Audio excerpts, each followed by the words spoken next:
vais aborder ce matin donc, les données concernant les vaccins ARN messagers à vecteur viral contre la Covid-19, notamment sous l'angle des outils d'aide à la décision qu'on a construits au sein du CNGE, et je n'ai pas de conflit d'intérêt. Donc, concernant la pandémie de Covid-19, la grande majorité des médecins généralistes se sont organisés pour y faire face. Pour eux, la vaccination est efficace, elle fait partie de leur rôle, avec une utilité individuelle et collective. Ils l'ont réalisé au sein de leur structure, dans leurs cabinets médicaux, pour 73% selon une enquête du Collège de la médecine générale, ou dans les centres. Parallèlement, 77% des patients, dans une enquête Birevac, sont favorables à la vaccination. Actuellement, il existe 2 types de vaccins disponibles, à vecteur viral et à ARN messager. Donc on a parlé un petit peu hier de la décision médicale partagée, pourquoi elle nous semble importante, parce que ces vaccins se sont développés très rapidement, on peut parler de prouesse médicale, qu'il y avait de nombreuses incertitudes concernant les bénéfices et risques qui subsistent même s'ils tendent à se réduire, que les médecins généralistes sont en première ligne. Donc c'est un modèle particulièrement intéressant pour délibérer le patient et le médecin autour de leur expérience, de leurs souhaits, afin d'arriver à une décision partagée. Pour ce faire, les outils d'aide à la décision sont un moyen d'y parvenir. On sait qu'ils permettent d'améliorer la congruence entre les valeurs et les choix du patient et de rendre le patient plus acteur dans ses décisions.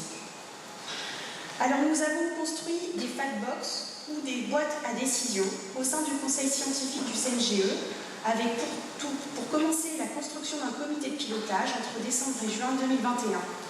Ce comité était constitué de Denis Pouchin, Rémi Boussageon, Cédric Rat, Yves-Marie Vincent, Serge Gilbert, Henri Partouche et moi-même, que je remercie vivement.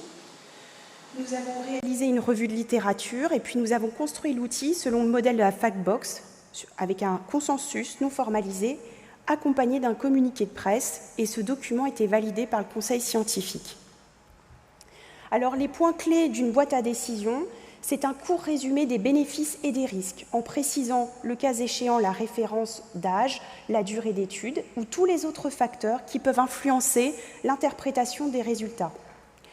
On doit faire un choix raisonné des bénéfices et des risques 2 à 4, donc ce qui rend un petit peu les choses plus complexes, de mettre les groupes comparatifs et de présenter les faits en nombre absolu en choisissant toujours le même dénominateur, de bien mentionner les sources et les dates de mise à jour. Donc nous avons réalisé 4 boîtes à décision accompagnées de leur communiqué donc pour les 4 vaccins disponibles et la mise à jour pour le Pfizer. Donc l'outil se présente en 2 pages avec plusieurs paragraphes sur la première. À quoi sert-il? En quoi consiste-t-il? Qui sont les sujets cibles? Et pourquoi tenir compte des préférences du patient? Dans la deuxième partie, on propose des questions que le médecin peut poser à son patient et ensuite on note la boîte à décision avec les données scientifiques et enfin le degré de confiance dans les résultats. Donc cet outil se voulait surtout destiné au médecin dans le cadre de la consultation et donc du colloque singulier avec son patient. Donc là, je vais présenter assez rapidement les résultats clés des essais concernant les 4 vaccins. Donc pour le vaccin Comirnaty ARN, le critère de jugement principal était la survenue d'une Covid-19 symptomatique, quelle que soit sa sévérité, et un test RT-PCR au moins 7 jours après la seconde dose. L'incidence du groupe témoin était de 0,88 et le suivi médian de 60%. Donc c'est important, le risque de base, puisqu'il va influencer le nombre de sujets à vacciner. L'efficacité vaccinale était de 95%, ce qui ne veut pas dire que 95% des sujets sont protégés. Alors, qu'est-ce que ça donne en nombre de sujets à vacciner? Il faut vacciner 120 personnes pour éviter une Covid symptomatique après 2 doses, 2711 pour éviter une Covid sévère après 1 dose. Concernant la tolérance, on a dû faire un choix, on n'a pas mentionné les effets locaux, même s'ils sont très fréquents. On a choisi de présenter les effets systémiques. Il faut vacciner 3 personnes pour entraîner un effet indésirable général, 4 pour entraîner une fatigue modérée ou sévère et 21 pour entraîner une fièvre modérée ou sévère. On mentionnait également s'il y avait une différence ou pas dans les effets indésirables graves et il n'y en avait pas dans cette étude. Concernant le vaccin Moderna, Le critère de jugement principal était la survenue d'au moins 2 symptômes généraux ou au moins un symptôme respiratoire et un test PCR au moins positif au moins 14 jours après la seconde dose. Là, le risque de base était un petit peu plus élevé avec un suivi médian de 64 jours et une efficacité vaccinale de 94%. Ce qui signifie qu'il faut vacciner 81 personnes pour éviter un cas de Covid symptomatique, 470 pour éviter une Covid sévère après 2 doses. Et concernant la tolérance, on vaccine 3 personnes pour entraîner un effet indésirable général, 8 pour entraîner un effet indésirable sévère ou très sévère, donc cette donnée était disponible dans l'étude, et 12 pour entraîner une fatigue sévère. De la même façon, on n'observait pas de différence concernant les effets indésirables graves entre les 2 groupes. Concernant le vaccin AstraZeneca, donc l'étude était bien plus complexe à analyser, un petit peu brouillon. Donc le critère de jugement principal était au moins un symptôme de Covid-19 et un test RT-PCR 14 jours après la seconde injection. L'incidence était également un peu plus élevée que pour le Pfizer avec 1,59 et un suivi médian de 60 jours après la deuxième dose. Ce qui correspond à l'efficacité vaccinale qui est la réduction du risque relative de 60 à 64%. Alors un autre essai a été publié par la suite aux États-Unis qui faisait mention d'une efficacité vaccinale de 76%. Donc, en nombre de sujets à vacciner pour éviter un cas de Covid symptomatique après 2 doses, on est à 101 et 1171 pour éviter une hospitalisation après une dose. Donc là, on avait l'information pour les hospitalisations. Concernant la tolérance, donc, il faut vacciner 8 personnes pour entraîner au moins un effet indésirable général dans les 7 jours après chaque dose. Donc là, c'est plus après 2 doses, mais après chaque dose. 18 pour entraîner un effet indésirable sévère ou très sévère et 30 pour observer une fièvre sévère. Donc, dans l'essai, il n'y avait pas de différence concernant les effets indésirables graves entre les 2 groupes, mais je reviendrai un petit peu plus en détail sur notamment le risque thrombose atypique.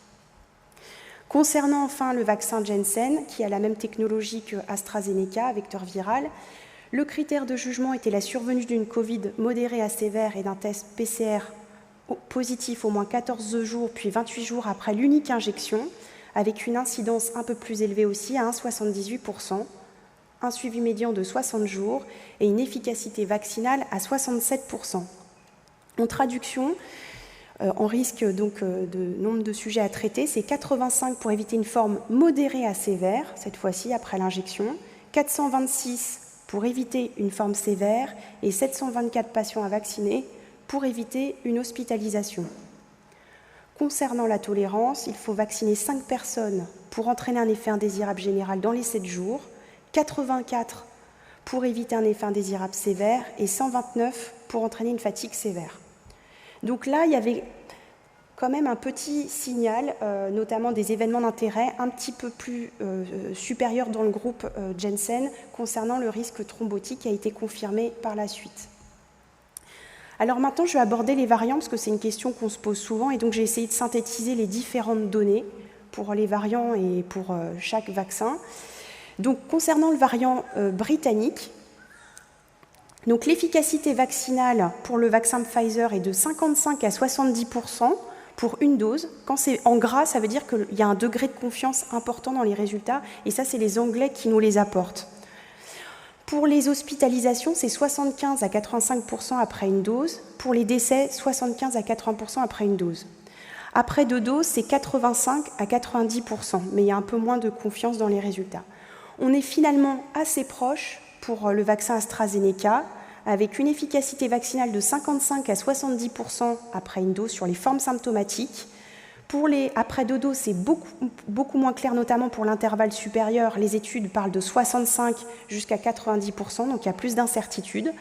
Mais par contre, on observe exactement les mêmes chiffres concernant la réduction des hospitalisations et des décès. Pour Janssen, pas de données, et pour Moderna, on n'a que des études in vitro qui ne montrent pas de baisse des anticorps neutralisants. Concernant le variant brésilien, malheureusement, on a très peu de données. On sait que le vaccin Janssen a une efficacité clinique de 66% sur les formes modérées à sévères. Pour le variant sud-africain, on a des données du Qatar qui montrent que le Pfizer est efficace entre 72 et 75% sur les formes symptomatiques après 2 doses. et 100% sur les formes graves. On a pour Moderna que des données in vitro avec une baisse des anticorps neutralisants mais qui restent au-dessus du seuil. Pour AstraZeneca, on a très peu de données, c'est un essai de phase 2 réalisé en Afrique avec une efficacité vaccinale de 22% sur les formes légères à modérées, mais on n'a pas l'information sur les formes graves. Et pour Janssen, l'efficacité vaccinale est de 50% sur les formes symptomatiques et 73% sur les formes sévères. Enfin, sur le variant indien, on a des données très récentes qui proviennent également d'Angleterre, avec une efficacité vaccinale pour le Pfizer de 88% après 2 doses. J'insiste parce qu'en fait, après la première dose, elle n'est que de 33%, d'où l'importance de faire les 2 doses. Et l'efficacité vaccinale sur les hospitalisations est 96%. Comparativement, pour AstraZeneca, l'efficacité vaccinale est de 60% et sur les hospices, elle est très bonne, de 92%. Pas de données pour Janssen et pour Moderna, on a une baisse des anticorps neutralisants mais qui reste au-dessus du seuil. Alors maintenant, je vais parler de la transmission. On a beaucoup de données en vie réelle qui montrent une baisse un impact ou un effet plutôt des vaccins sur la réduction des formes symptomatiques pour tous les vaccins. Mais on a aussi cette information sur les formes asymptomatiques grâce aux cohortes en vie réelle, donc des données aux États-Unis, en Israël, qui montrent une réduction qui va de 65 à 90% sur la baisse des formes asymptomatiques, donc ce qui peut témoigner d'un impact sur la transmission. De manière plus intéressante, on a des études qui s'intéressent spécifiquement à la transmission, notamment du Public Health England, qui inclut 57 000 cas contacts, 24 000 foyers, et donc on montre qu'il y a une réduction de 40 à 50% de transmission dans les foyers où le cas index est vacciné et il a eu le Covid après, comparativement aux foyers où le cas index n'était pas vacciné. Cette baisse de transmission atteint 60 à 65% à 4 semaines. De manière similaire, une autre étude en Écosse a inclus 184 362 membres d'un foyer, 144 000 professionnels de santé, et on montre également avec ces 2 vaccins une baisse de transmission, donc qui est égale à 1-0,70, 14 jours après la première dose, qui fait 30%, et qui atteint 1-0,46, donc 54% de baisse de transmission, 14 jours après la seconde dose. Enfin, donc j'ai bientôt terminé, concernant la pharmacovigilance, donc ces données datent du 11 juin 2021. Donc j'ai mentionné la prévalence des cas graves pour chaque vaccin. Donc elle est de 2 pour 10 000 pour Pfizer et Moderna, avec des signaux confirmés notamment d'hypertension qui sont le plus souvent transitoires, qui peuvent être immédiats ou un peu plus retardés liés à la réponse immunitaire. Pour le Pfizer, il y a un signal qui est en cours d'étude, notamment le risque de myocardite, ça a été apparu en Israël. Donc il y a 25 cas pour l'instant en France, le signal n'est pas encore confirmé. Pour Moderna, on a également des réactions retardées, surtout au point d'injection. Pour AstraZeneca, l'incidence est un petit peu plus élevée, donc 8 pour 10 000, avec un risque thromboembolique d'origine immunoallergique, des thromboses atypiques plus ou moins associées à une baisse des plaquettes, qui approche 1 sur 100 000 en France, c'est 50 cas.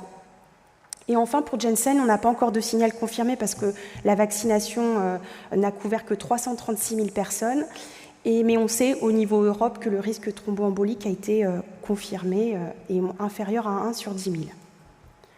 Enfin, pour terminer, je voulais aborder la couverture vaccinale. Donc actuellement, 58% des adultes ont reçu au moins une dose, 30% sont entièrement vaccinés, ce qui correspond à 45% de la population globale. Donc là, il y a les adultes et les non-adultes, donc qui ont reçu au moins une dose, et 23% de doses.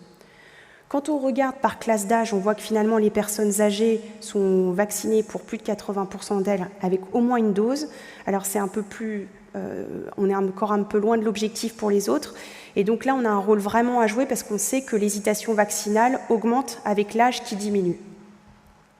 Et enfin, dernière image pour montrer qu'en jaune, c'est la part des vaccinations réalisées dans les cabinets médicaux et en bleu, c'est la part des vaccinations réalisées dans les centres. Donc pour la première semaine de juin, on voit qu'en médecine générale, entre 1/4 et 1/5 des vaccins ont été réalisés dans nos cabinets. En conclusion, donc on a des données qui sont probantes, qui sont rassurantes, avec toutefois des zones d'incertitude qui peuvent persister, notamment alors, chez les adolescents, sur les effets au long cours, sur la durée de la protection. On serait très tenté de vouloir comparer les vaccins entre eux, mais les comparaisons entre essais ne sont pas possibles pour diverses raisons. Ce n'est pas forcément les mêmes critères, les mêmes populations. Pour certaines études, il y avait des variants, pour d'autres, il n'y avait pas encore, les variants n'étaient pas encore sur le terrain. Donc c'est compliqué. Les données en vie réelle peuvent nous permettre d'avoir des réponses à ces questions. Et enfin, pour les outils d'aide à la décision, c'est quelle utilisation aura-t-on en pratique et quel impact ça peut avoir dans notre pratique quotidienne. C'est des données qui évoluent extrêmement rapidement. Il est important de bien critiquer la littérature et donc ça pose la question aussi des difficultés de mise à jour. Et là, j'ai mis d'autres exemples d'outils et Yves-Marie développera le propos. Je vous remercie de votre attention.